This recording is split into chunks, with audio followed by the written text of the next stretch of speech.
우리나라에서 가장 동쪽에 위치한 영토인 독도의 주소는 우편번호 40240, 경상북도 울릉군 울릉읍, 동도는 독도 이사북일, 서도는 독도 안용복길입니다.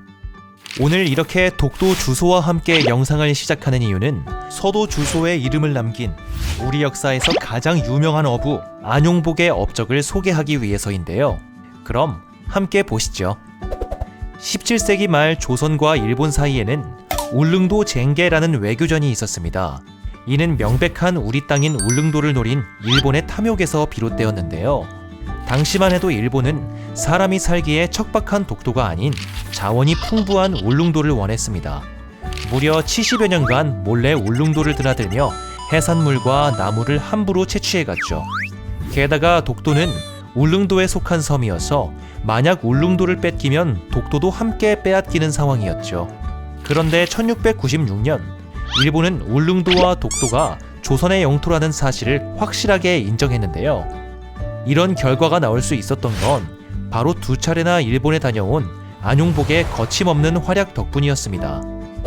조선 숙종 때 사람인 안용복은 동래 수군 출신의 어부로 1693년 울릉도에서 고기잡이를 하던 중에 불법 침입한 일본 어부들을 발견하고 강력하게 항의하다가 일본으로 납치당해 갑니다. 안용복은 일본의 오키섬과 도토리번에서 조사를 받고 나가사키와 대마번을 거쳐 조선으로 송환되는데 신문 받는 과정에서 울릉도와 독도는 조선 땅임을 아주 당당하게 밝힙니다.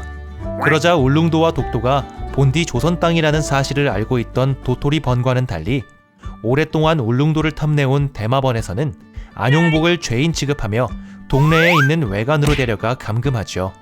뿐만 아니라 조선인이 일본 영토인 죽도에서 고기 잡는 것을 금지해달라는 내용의 서계를 조선 조정에 전달합니다. 이건 너무한 거 아니냐고? 사실 당시는 태종 때부터 실시된 쇄환 정책으로 울릉도에 가는 것이 법으로 금지돼 있었습니다. 이에 조선 조정은 우리나라 울릉도라 해도 마음대로 왕래하지 못하게 하는데 그보다 더 먼 섬을 가게 하겠느냐, 귀국의 죽도에는 들어가는 일이 없도록 더 엄히 하겠다는 내용의 답신을 보내죠. 겉으론 일본 측의 입장을 수용한 답변처럼 보이지만 실제로 죽도와 울릉도는 같은 섬이기에 난감해진 일본 측은 답신 내용에서 울릉도 부분을 삭제해줄 것을 끈질기게 요청하죠. 그러나 조선 조정은 이를 거절하고 이후 울릉도는 조선의 땅임을 더욱 확고히 밝히는데 이를 통해 당시 조정 관료들의 영토 수호 의식이 무척 분명하고 단호했음을 알 수 있습니다. 조선은 이 사건을 계기로 울릉도에 대해 관심을 갖게 되었고 숙종은 1694년 장한상이라는 관리에게 울릉도와 주변 도서를 조사하게 합니다. 장한상은 울릉도 사적이라는 책에 조사한 내용을 담았는데 바로 이 책에 독도에 관한 내용이 있습니다. 또한 대마번의 보고를 받은 일본의 에도 막부도 울릉도에 관해 조사를 하는데요. 도토리번을 통해 울릉도가 조선 땅이라는 사실을 확인한 에도 막부는 마침내 1696년 1월 28일 일본인들이 울릉도에 가지 못하게 하는 울릉도 도회 금지령을 내립니다. 그리고 조선과의 외교 문서를 통해 울릉도가 조선 영토임을 공식 확인하죠. 안용복 납치 사건을 계기로 시작된 조선과 일본의 외교전이 조선의 승리로 마무리된 것이지요. 따라서 1696년은 일본이 울릉도와 독도를 조선의 영토로 인정한 해입니다. 그런데 이 울릉도 도회 금지령이 아직 에도 밖으로 전해지지 않아 그 사실을 알지 못했던 안용복은 1차 납치 당시의 억울함을 풀기 위해 1696년 5월 두 번째 일본행을 감행합니다. 이번엔 가상의 직책을 만들어 관리처럼 꾸미고 10여 명의 일행까지 이끌고 가죠. 우여곡절 끝에 도토리번에 도착한 안용복은 그곳 관리들에게 가져간 지도까지 보여주며 울릉도와 독도는 조선의 영토임을 조목조목 설명합니다.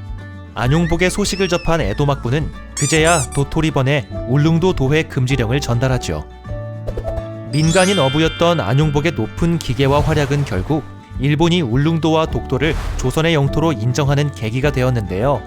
안용복의 1차 도일 이후 조선과 일본 양국이 울릉도와 독도에 대해 정식으로 논의한 울릉도 쟁계가 본격적으로 이루어져 울릉도 도회 금지령이 나왔고 안용복의 2차 도일 이후 에도 막부가 울릉도 도회 금지령을 공식 전달해 울릉도 쟁계를 완전히 끝낼 수 있었기 때문입니다.